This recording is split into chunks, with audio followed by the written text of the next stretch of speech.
ಸಮಸ್ತ ನಾಡು ಜನತೆಗೆ ನವರಾತ್ರಿ ಹಬ್ಬದ ಹಾರ್ದಿಕ ಶುಭಾಶಯಗಳು. ಇಂದು ನವರಾತ್ರಿಯ ಮೂರನೇ ದಿವಸದಂದು ಚಂದ್ರಘಂಟ ದೇವಿಯನ್ನ ಪೂಜಿಸಲಾಗುತ್ತೆ.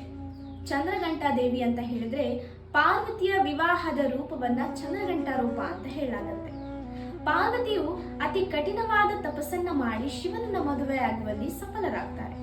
ಆಗ ಶಿವನು ಕೈಲಾಸ ಗಣಗಳೊಂದಿಗೆ ಪಾರ್ವತಿಯ ಅರಮನೆಗೆ ಬಂದಾಗ ಪಾರ್ವತಿಯ ತಾಯಿ ಅತಿ ಭಯಂಕರನಾಗಿ ಕಾಣುತ್ತಿದ್ದ ಶಿವನ ರೂಪವನ್ನ ನೋಡಿ ಮೂರ್ಛೆ ಹೋಗ್ತಾರೆ.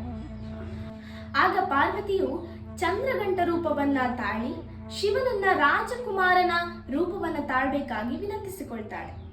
ಆಗ ಶಿವನು ರಾಜಕುಮಾರನ ರೂಪವನ್ನ ತಾಳಿ ನಂತರ ಪಾರ್ವತಿಯನ್ನ ವಿವಾಹವಾಗ್ತಾರೆ.